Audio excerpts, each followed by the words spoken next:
Salut! On va faire un petit tour vite fait de ton... Enfin, c'est pas encore le tien. Tu vas me dire si tu le veux définitivement ou pas. Et faudrait que je me décide aussi à être sûr de vouloir te le donner. Donc de ton Mojave vitesse. La carreau d'origine a évidemment des traces d'utilisation. Fatal en essai, t'as l'arrière qui est arraché. Sinon, ça va. Tu vois, elle a des traces, elle a frotté, mais elle n'est pas cassée plus que ça. Comme elle est vraiment bien protégée par le pare-choc et tout ce qu'il y a dedans, ça se passe bien. Tu as évidemment en cabine de pilotage les arceaux et les protections de toit qui font le travail à merveille. Sur la carreau incassable, tu n'auras pas besoin. Là, on a à peu près 1 kg de carrosserie. Quand tu prends un carreau incassable et que tu coupes aussi les vitres et tout, si tu ne mets pas le poste de pilotage, tu as à peu près 700 grammes. Ça paraît pas beaucoup, mais les 300 grammes perchés là-haut, ça change vraiment beaucoup le comportement du véhicule. Après, niveau chauffe, tout ça, autonomie, tu seras tranquille, puisque tu as Vélion VXL vitesse. Il est monté de travers, je sais, mais c'est pour pouvoir le visser. J'avais envie de le visser, pas juste de le coller. Donc la platine n'est pas assez grande, donc il faut décaler un tout petit peu pour pouvoir le visser dessus, donc c'est ce que j'ai fait. Léopard 1450 kV vitesse, le cerveau donc de 35 kg alimenté avec suffisamment d'ampères par Vario. C'est pas une foudre de guerre, mais il tourne. Et c'est très utile justement avec le transfert de masse, quand tu ralentis, tu as tout le poids qui passe devant, et lui il tourne quand même. Le sauve-cerveau, je ne l'ai pas encore renforcé. Je préférais laisser cette petite sécurité. Tu peux le faire, puisque le cerveau il va y aller de toute façon. Par contre, il faut penser pour renforcer le sauve-cerveau là-dessus, sur ces engins, c'est pas réglable. Donc il faut démonter le sauve-cerveau, et il faut mettre une rondelle de calage. La version la plus simple, hein, mais c'est pas la plus belle, c'est de tirer le ressort, de passer un rilsan pas trop gros, 1 mm ou 2, serrer le rilsan, et comme ça ton ressort a un peu plus de compression, sans devoir démonter tout le truc, parce que pour le démonter, il faut chauffer. Il faut le démonter en entier, il faut le chauffer à fond. Ils ont exagéré avec la quantité de l'octite là-dedans, c'est clair. Boîtier réception qui est là, bac lipo tu connais.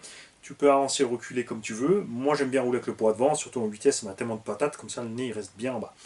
On a de la 2000 à l'avant, c'est ferme, tu vois.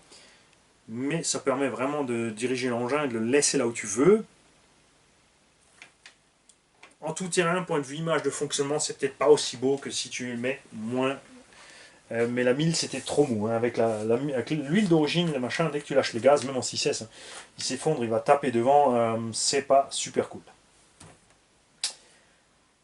Les noix et les cardans évidemment sont marqués, hein.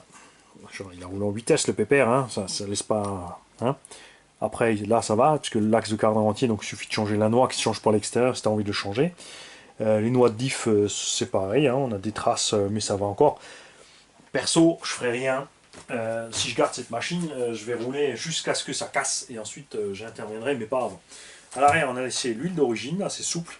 Si par contre tu recules tes lipos, il faudra peut-être durcir un tout petit peu l'arrière. Ça sera trop de charge à l'arrière. Support de carreau devant est cassé, mais j'ai du neuf. Support pare-choc devant est cassé, j'ai du neuf. Tu auras tout ça avec. Évidemment, la carreau incassable, donc que tu veux.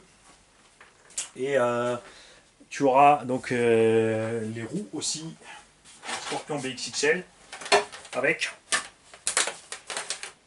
et les BF Goodrich. Voilà. Et le dessous étant le pire de l'engin, tu vois. La visserie aussi typique Arma, hein. La visserie rouille très très vite.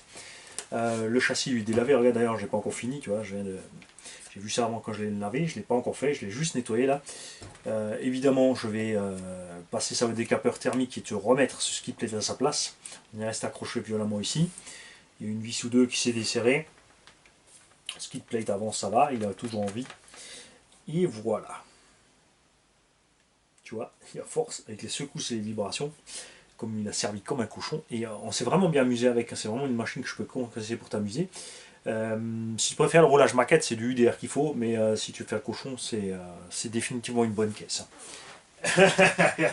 Là en vitesse, on roule comme le 6S d'origine, un petit 90 plus, avec l'avantage d'une autonomie bien plus grande et de pas de soucis sur la chauffe, la température des lipos, tout ça, tout ça, tout ça.